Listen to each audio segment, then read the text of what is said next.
enter. So I mean, we have really been having anybody here aside from us. Yeah. And a lot of our guests have even been calling in. So, but yeah, the numbers are pretty fascinating. Last week, in the last 7 days, there's 1,093 new listings, and the number of pendings are 1,912.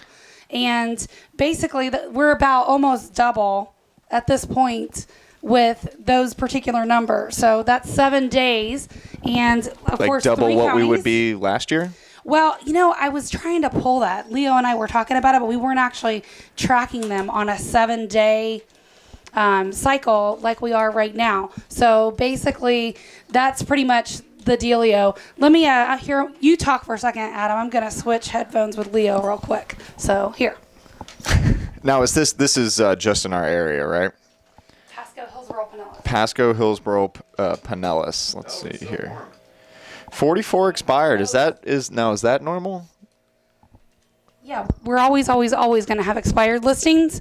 However, that's way low. That's a low number. It feels low. Yeah. What about the price decrease? Is 900? That seems a little high. That does seem high. Well, I mean, these here's the weekly thing. too, and those price decreases seem a little high. If sellers are actually watching what's going on, then and like listening to our show and things like that, they will know that there is a lot of traffic in the real estate market right now, which means when they pull that range of what the home is worth, it's going to be worth the upper end of the value. Mm-hmm.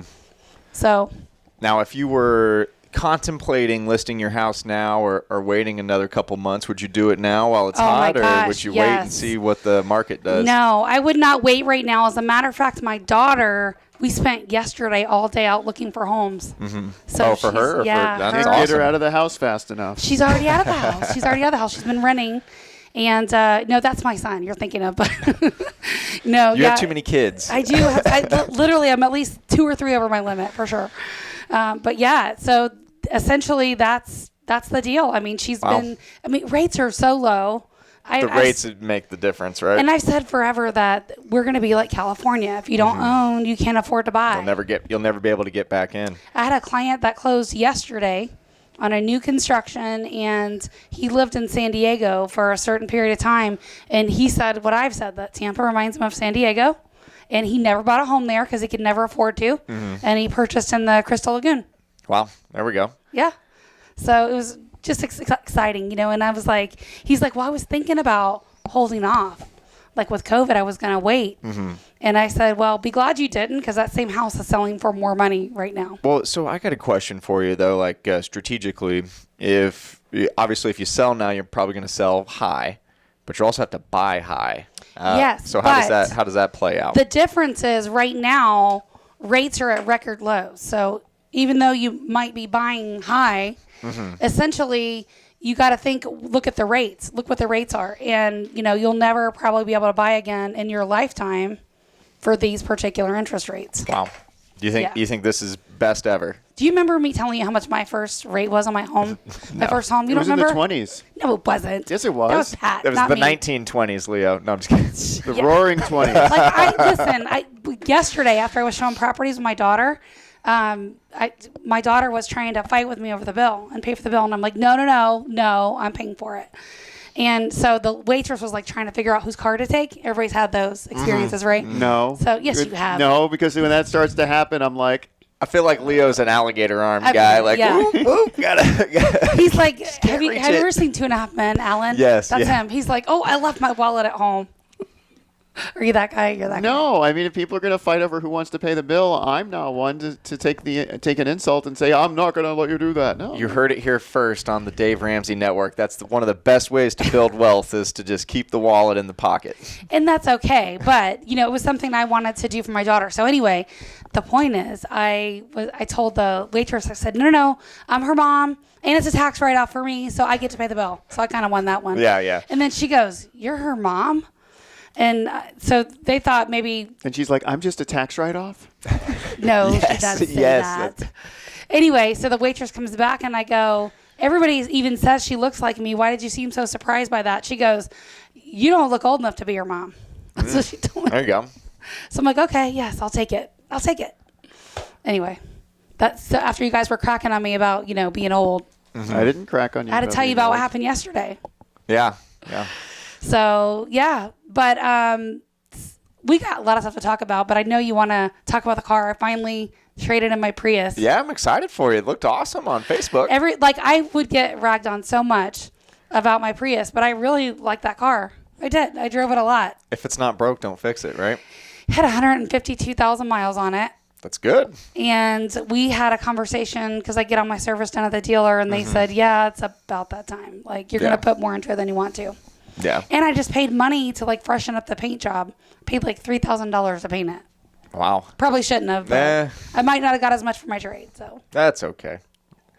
It's like adding a pool to your house, right? You're not going to get that value back, but as long as it makes you feel good about it, Don't even get me started on the pool, because I have a listing that literally is only listed for $200,000.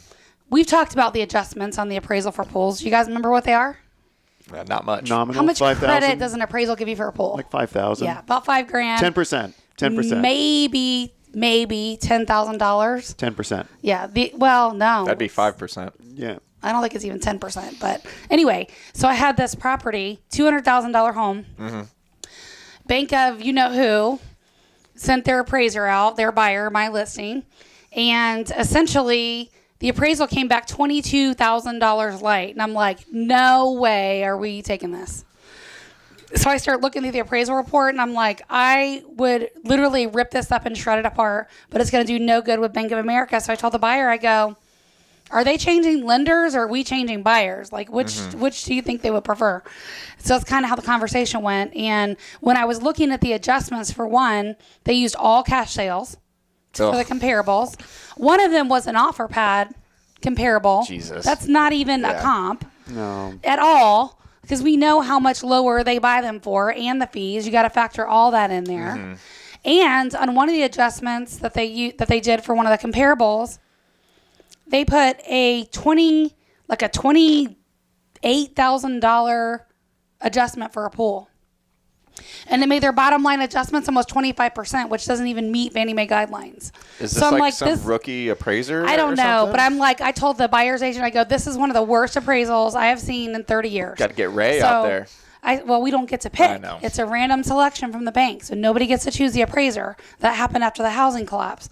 But yeah, I just said, we're not taking this, and so my seller, hopefully he's not listening, because I didn't even tell him yet, because I don't like to drop a bomb on my people's lap. I like to wait till Friday, 5 o'clock in the evening. No, I want to have a solution before I call him to tell him news that bad, right? And they're retired. They're an older couple, so he would worry about it the whole time until I call him back. I'm a worrier too. So I wouldn't do that to people. You're okay worrying about stuff if I call you and go, Adam, here's the bad news. Your home, the appraiser the buyer sent out, it appraised for $23,000 less. But the good news is, the buyer is changing lenders, and I think we're going to have a much better appraisal the next time around. What do you think about that? I like that. That's a lot better than, hey, Adam, we're SOL. appraisal came in $23,000 light. Now what? Yeah. That's why I get paid what I get paid. Now, right? can't you I thought you could get a second appraisal. It doesn't really work like that. So you can do a rebuttal. The chances of that turning over or changing are slim to none. They might. But in that appraisal was so bad that even if the appraiser agreed with what I sent back, he's not going to admit he was that wrong. Yeah. Does that make sense? Yeah, absolutely. And so basically, with that being said, it's, banks a lot of times, banks will order a secondary appraisal, but that's at their discretion. Like, if they don't like it, I saw this before at a little property in Odessa. It was about 800 square foot. This little community is on a big, big lake, and it used to be like a vacation type community. And essentially, we had almost no comps for this, and the adjustments were so far out of whack. The bank ordered 3 appraisals on that property before it got done. Wow. That's why they would order a second appraisal. All right, Tampa Home Talk. 813-377-2775. I'm Katrina May.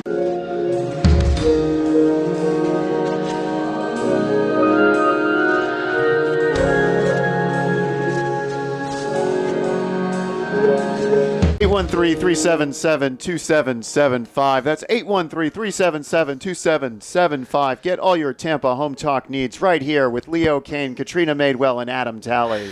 Well, Man, Leo gives good phone numbers. He does. Real proud of him.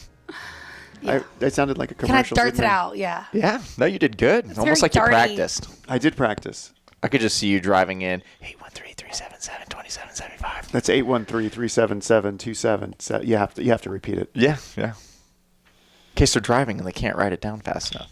Yeah.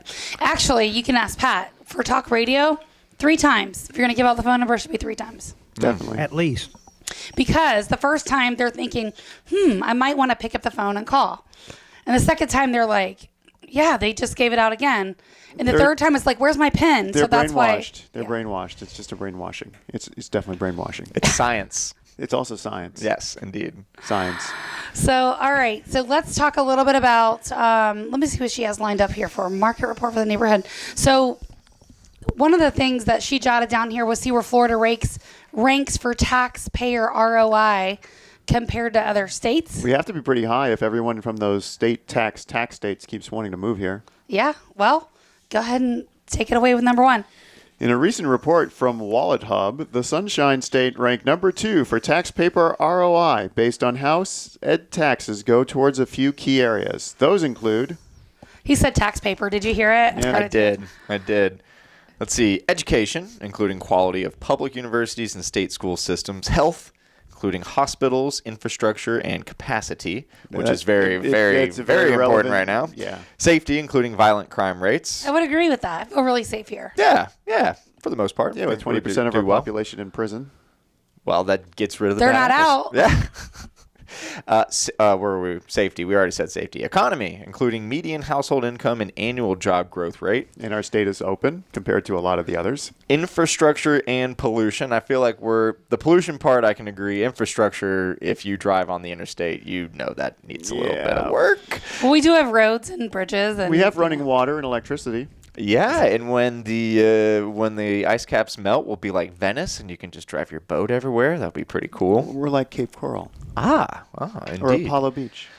My parents live in Apollo Beach. And then I think that's it. Oh, this is an updated version of a report from Wallet Hub originally released in March. At that time, Florida ranked number 3. So, hey, we're moving up. We're seeing so many people move here. It's interesting. Look, they're talking about all the states that we're behind, really, New Hampshire and South Dakota. That can't be right. New Hampshire? Well, all for 5 taxes. people in South Dakota, I'm taxing. happy for them, but, it's different. So according to this, also, Florida had the 5th best taxes per capita. Wait. Florida had the 5th best Texas? Taxes. Okay. I already can't talk, Leo. Come on. I'm like, the best Texas is Texas tax. Taxes. Now, are they? Taxes. No, they're talking about what you owe versus what you make, No, right? like what we pay, like in terms of taxes to live here.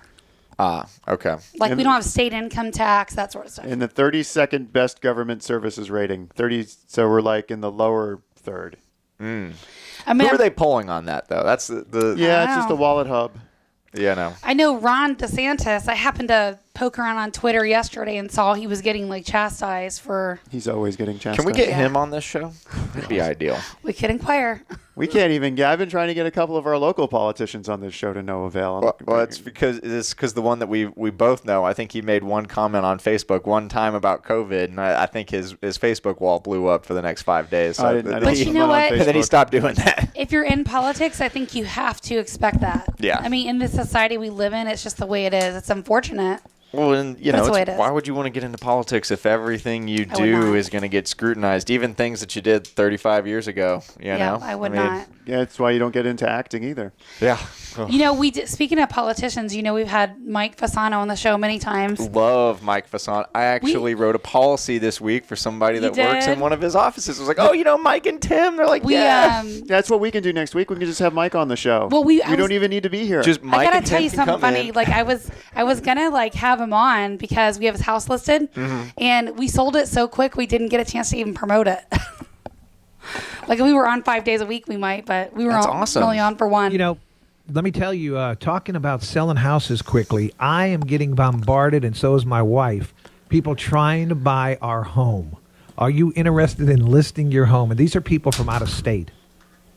Wow. Do they know you have a sinkhole? At a state? Oh It's yeah, not no, a they sinkhole. the phone number, the exchange is it's not anywhere in Florida, and they will not stop trying to buy. Wait, this Some isn't other a friends that wholesaler they're trying to do give too. you cash for your house? You know what? Here's the Oh, it thing. probably is. Here it probably is, but here's the thing too. Homes with pools have had a dramatic spike in demand, and Pat has a pool. Well, because you can't go anywhere. You can't go. It's hard to go to the beach. No public pools are open. Most apartment pools are, still not open. I mean, it's Florida. It's hot. It's 105 degrees outside. Got to get out of the sun. Cool down. Speaking of which, my pool hopefully will be done soon. It's been like this never-ending process. Hopefully just in time for summer. Now the wait list is so long. My pool guy, do you know how long he's taking to redo pools? I don't It's know. December. 6 months. Next year. He's in it next year. Wow. Good for him, 6 though. months, Busy's good. I have a friend who had a really good idea. He said what his parents do is every year when summer comes around, they'll buy an above-ground pool, put it out Yeah. there, and then when it gets to fall, they just take it down and call it a day. I mean, you could. I think they're inexpensive enough, but I would say the prices of those probably have risen too, don't you think? Probably. Oh, they have money. I'm sure they're not worried about it, but, still a good idea. I liked it. Yeah.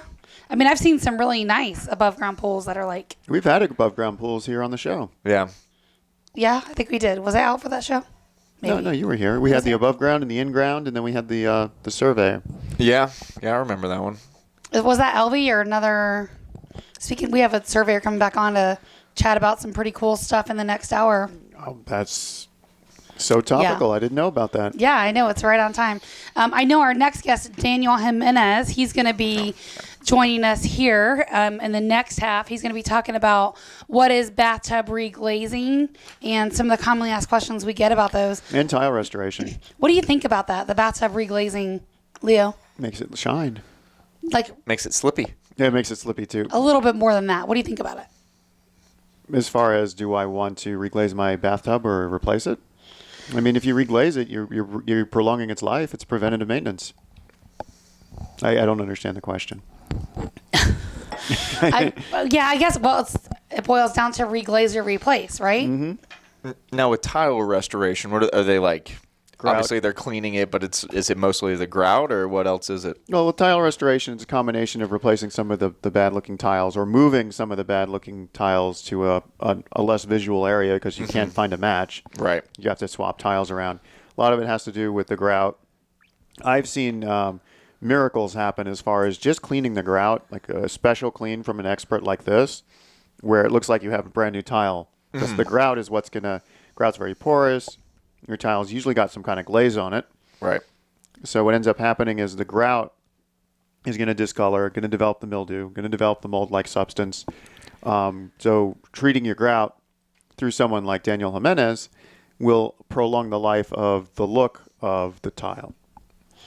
Yeah, I mean, the grout too. That's one of the most neglected areas we see on an inspection report. Well, I mean, you've got basically a sand-like porous substance. It's going to attract and collect. You got a sand-like porous substance in a humid, dark area. Yeah. And sometimes that grout comes out, which is the worst, because then the water gets behind there and it can create huge damage. Oh, yeah, especially like if you're dealing with a shower pan and you've got grout issues, now the water could get behind the shower pan. Typically, those are on second floors, so now you can be talking about having to replace your dining room chandelier. Talking from experience. Oh. Yeah, I mean, it's really a simple little to regrout. I can't imagine how much that is, but it's tedious cheap. work. No, it's tedious work. It's tedious, but it's not expensive. They would rather replace all of the tile than just chip out the grout and replace the grout. Now, cleaning the grout's different, but as far as just replacing grout, it's very tedious work, and most tile people don't want to just replace the grout. They just like to replace it all. Well, I'm not talking about like just replacing it for color change. Like I'm talking about replacing towards the bottom wet areas that get messed up. Yeah. They'd rather just replace the whole tile. Probably, but Yeah. there's somebody that will repair it. Oh, yeah. It's Daniel tedious work. Jimenez. Yeah. Yeah. Well, we'll put him on the spot with that question as soon as he walks in the door. Do you replace or repair grout? We're glad you're here. We've got some questions for you. Now, is there a way to kind of seal the grout, or is it just just kind of is what it is with that? You can seal it. You can. What the chemical process is for that is Leo's department can answer But you're that. still dealing with, and sealants break down over time. They traditionally break down due to moisture and due to humidity and due to the conditions where you have this tile grout substance. So, How often do you think you should reseal? oh, that's a great question for Daniel. I'm not going to steal thunder here. I know we put travertine floors in our house, and we had those sealed, and it's weird. There's like a shine on top once they're resealed. 813-377-2775. That's 813. 377-2775. You One can- more time because you we've got to do call it 3 or times. text. Call or text 813-377-2775 When we with all come your back- tile questions. Daniel Jimenez should be here. It'll be interesting. Hopefully he comes right in the door during the break, and then we'll hit him up with all these Talk about Yes, bath and tile bombard 'em restoration. with questions. glazings and If we don't- replacings and remodelings. Adam will give his insurance tip of the day, and then we'll go to Daniel. Yay. And then we got Leo's inspection tip of the week. Yeah. All right, stick around. We'll be back.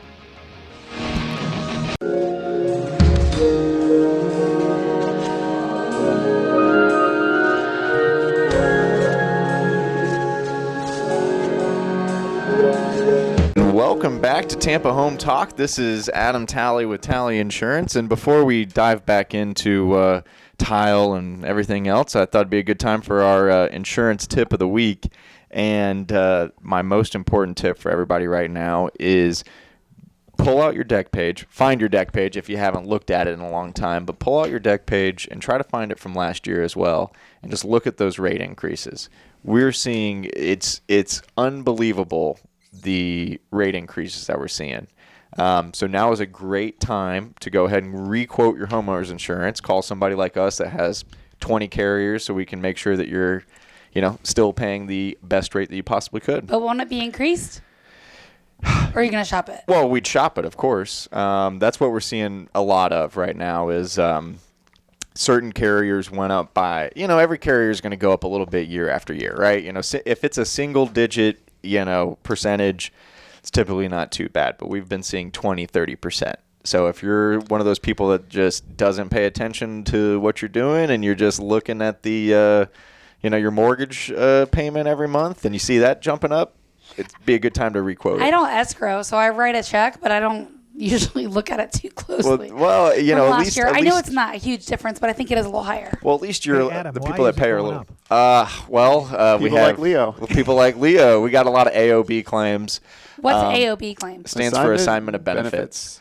And that means? It's when a contractor you'll sign a form and the contractor will file the claim for you, but there's a lot of, and it's a small percentage that ruin it for everybody else, but it's what happens is when they file that claim in your name, what comes back is what used to be a $10,000-$15,000 claim is now a $30,000 claim, and the carrier is either going to have to pay it or they're going to have to pay for the legal fees to fight it. Either way, that's a lot of money coming out, and it's just skyrocketing. And they have people like Aaron they have to fight against. Exactly. Well, and then you have that, plus we've actually been hit with storms for the past couple of years, which we hadn't had in a decade. So now reinsurance cost is going up, and reinsurance, as we talked about before, is insurance for the insurance carriers. And so it's just kind of a snowball effect. It's going up, but I actually saw a little bit of a drop. Like in car insurance and stuff, they gave us a credit. Well, car insurance is different. So Okay. homeowners and car insurance is different. And in the state of Florida, But you remember, don't have was that very just many. COVID related or what? It was. And you'll probably see that in the next couple of years as far as like the less accidents affecting it. But Not you gotta according to Pat. I mean, there were record accidents today. Well, you got to remember too, the auto insurance carriers and the homeowners insurance carriers in the state are different. We really only have a handful of carriers that do both. And that's due to, back in 03, 04, 05, all the big boys got out. So now you have, of the 20 carriers we have, I would say 19 of them are domiciled in the state of Florida. So, it just is what it is.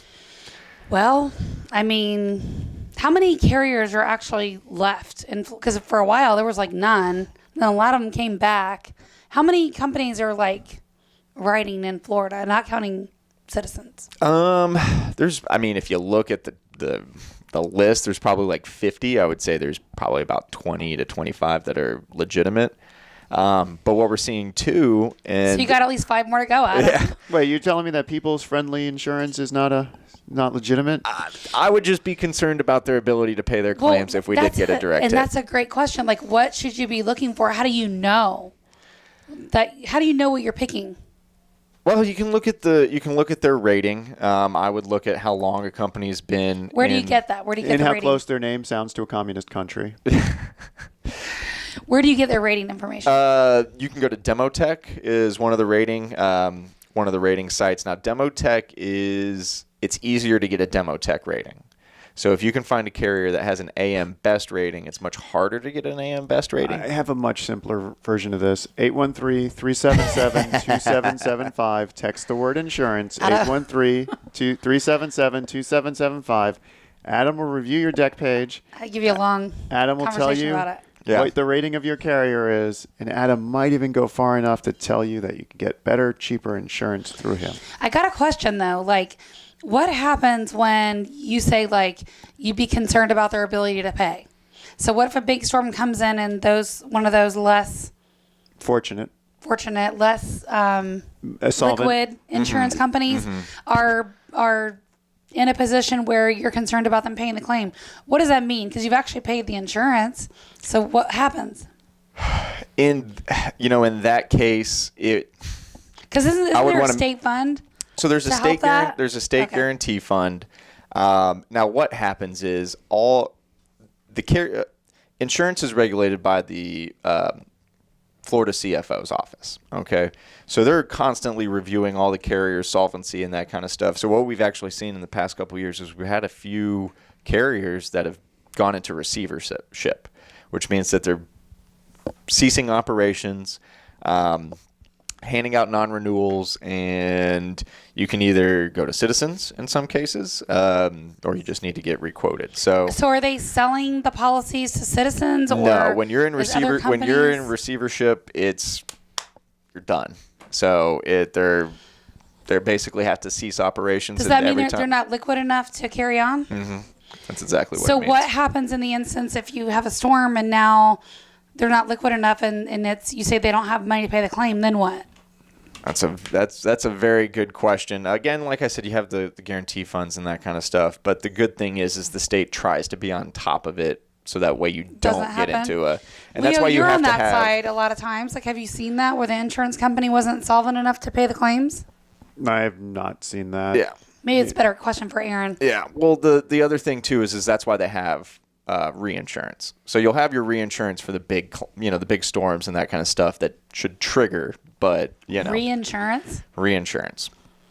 Insurance for insurance carriers. I don't think I've ever heard of reinsurance, but We've talked about it before. I just don't remember it. Yeah. So reinsurance, every carrier has to buy reinsurance, and that's basically it's for catastrophic events. So when, the way it works is, let's say we have a big storm hits. Well, once the catastrophic claims from that storm get past, say, $20 million, the reinsurance will pick up from there and then pay the next, $100 million in claims. Only an insurance company would figure out how to sell more insurance to itself. Well, they're not typically selling it to themselves. It's a third party type thing. Some of them have their own, because reinsurance is also layered. So some of them have their own layer of reinsurance, but it's different. All right. I know. You can get really technical. It doesn't really matter. So you weren't supposed to be here this week, I wasn't. and your plans got canceled. Yes, but I'm glad because it looks like our guest is running a little Were you late. afraid you were going to get stuck somewhere? No, Or you canceled? I canceled. Okay. Did you have to pay anything, or they let you cancel just cause? Well, we had, Were sadly. you going to Belize or somewhere else? No, I wish I was going to Belize. It can't get back to Belize for a while.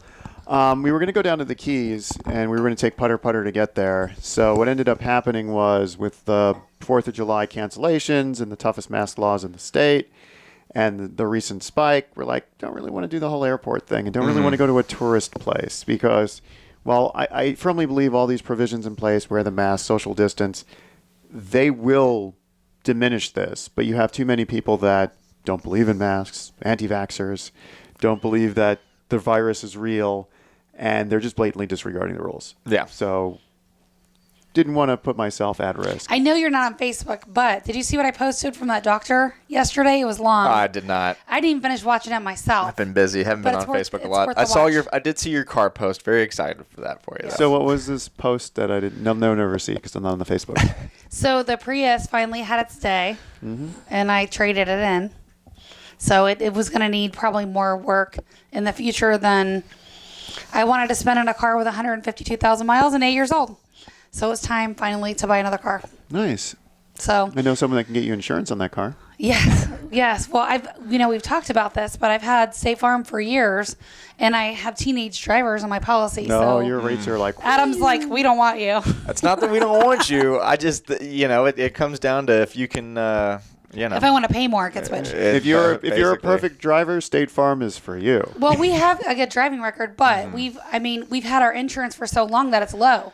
And honestly, they did something with my daughter too. Remember, we were looking at that because Adam was going to write the policy for her car when she went out on her own.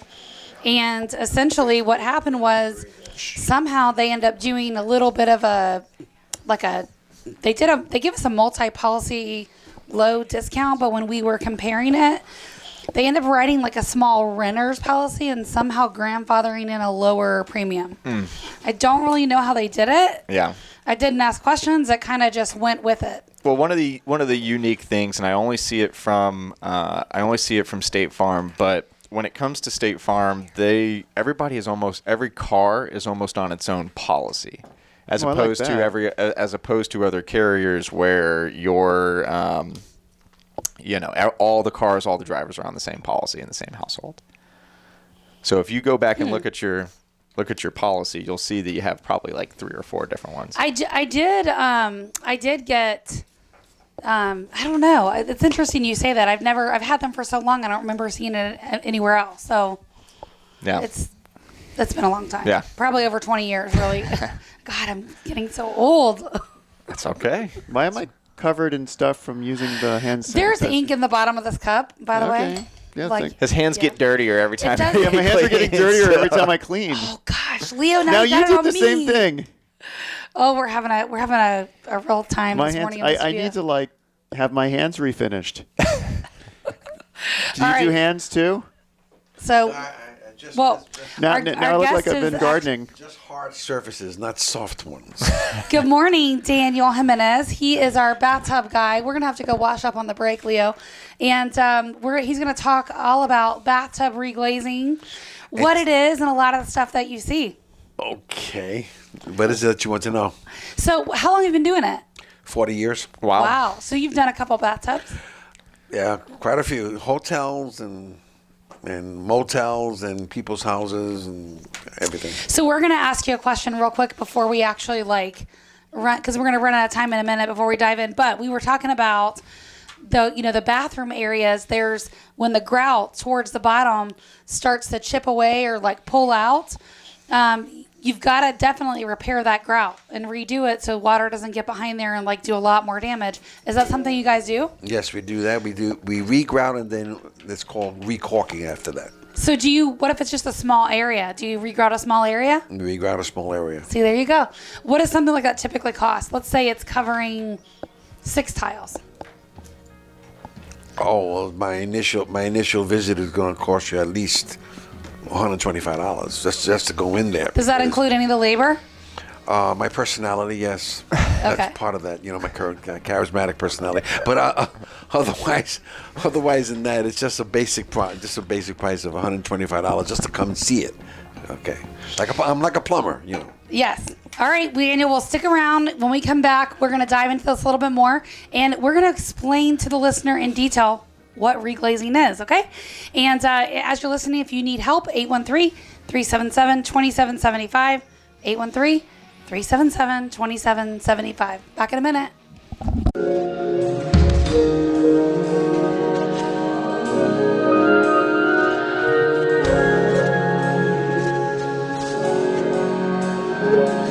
Welcome back back to Tampa Home Talk. This is Adam Talley with Talley Insurance, and we are talking all about surveys, flood zones, real estate, mortgages, inspections, tubs. This is Tampa Home Talk, you know. Anything related to your home and or the greater Tampa Bay area, we're your source for it. Can we take a survey on tubs? Yeah. Are you a tub person or a shower person? Right. Okay. I will tell you the trends in the new homes is they don't put tubs in. I know. Yeah, that's what I thought, yeah. And my wife, we're a split household. We're, I'm a shower and she's a bath girl. So. Well, the reality of it is you think you want a tub, but then when you have it, you don't really use it that much. Fair enough. Yep. All right, so go back to your question. Oh, we were talking about split zones for a house. And what are we doing for Loma? So, well, let's break that down because somebody might just be getting in the car going, what the heck are you talking about? So it's when your land might have a little tiny piece in the back that's showing maybe A or AE, which is a flood zone, and the rest of it's in an X. Or there's a little tiny creek running through the back corner. Yeah. So what we would do with those, you probably don't need to do a Loma or Lomar. What we usually do is we just make a note in the comment section of the elevation certificate that the house lies entirely within Zone X. We also run into that where we have Zone AE, and the entire house and everything with the house is in Zone AE, but then it transitions to a VE zone or velocity zone. Yeah. And we do the same thing on those. And we do end up going back and forth a lot with the bank and the insurance company and also the municipalities on those. Have you ever done anything in a Cobra zone as far as a flood? We did one recently, and we had to locate the couple of tidal stations and do that through GPS. And quite a bit more work than our standard elevation certificate. It is a real pain in the butt. It was. If you have a house in a Cobra zone, you better be ready to. You better have some cash on hand if you want to buy that house. What do you say, Cobra? Cobra. What does that mean? It's a coastal barrier resource area. It's basically where the government's trying to protect that area from construction. Building? Yeah, so they basically make it impossible. If they own property in that area, they have cash. Yeah. So it's usually not an issue. The one that we did was actually in Port St. Joe, which Michael went ahead and took care of that one for us. So they're still in the middle of a rebuild. Now, what's the difference between the A and the V, the velocity? The velocity zone is under the assumption that the wavefront of any flooding that will be within the wavefront of any flooding. Essentially, it will get hit with a 20, 30-foot wave or whatever. Front lines? Front lines, yeah, exactly. That's a great term for it. Beachfront? Yeah, pretty then- much like anything on the other side of the intercoastal. And if it's in the VE zone, then there's a certain construction procedures you have to follow in order to account for that. And we have to survey, for example, the lowest structural member of that particular residence. Now, how often are you going in and doing maybe the house was built in '08, right? And the way they designed it, the bottom floor was unfinished.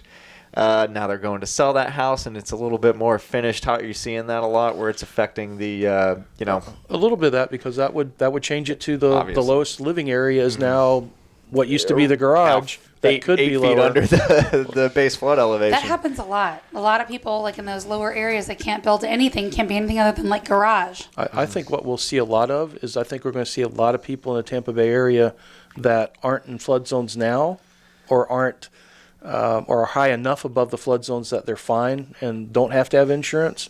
And I think we're going to see a flood of people that are going to need elevation certificates in order to They're going to be pushed minimize into a flood zone? Oh, yes, definitely. So, Adam, if someone's not in a flood zone and they get flood insurance now, are they kind of grandfathered in the same rates, or what happens if FEMA changes them? There is grandfathering involved with that, and that does help assist you on your rates moving forward. So instead of, let's say the base flood elevation, let's say your house is 10 feet up and they come out with the base flood elevation in a new zone and it's higher than that, having the insurance already will certainly help you. Yeah, We just actually- don't do any reservations to your home. Yes, ever.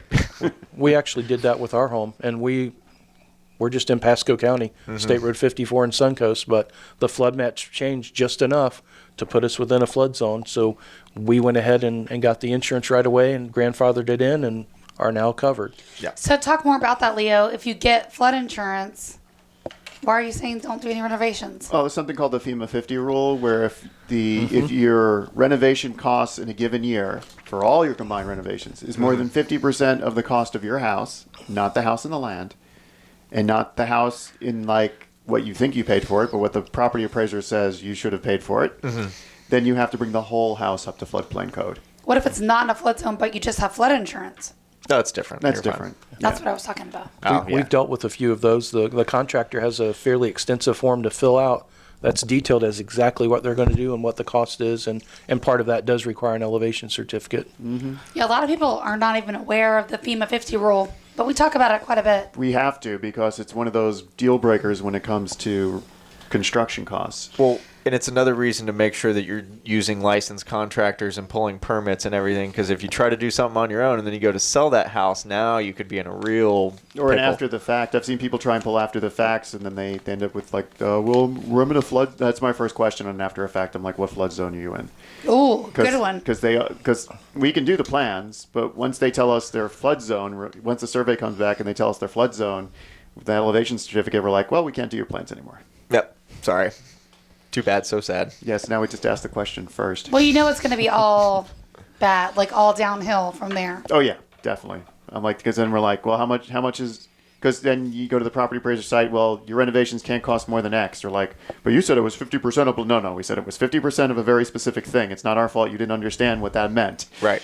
So because I mean, obviously your home needs updates at least every 10 years. So is there a time period on that? Yeah, it's 24. It's within a 24-hour. It's within a 12-month period. So you could do your roof 1 year. You could do your windows 1 year. Okay. You just can't do like Everything at once. Your electrical, plumbing. You can't do a renovation where you're like going to update your electrical and your. But you plumbing. could do it year after year. Yeah, it becomes tricky though, because then you're up against other Florida building codes. Because let's say I want to build an addition, and I have to upgrade my electrical panel.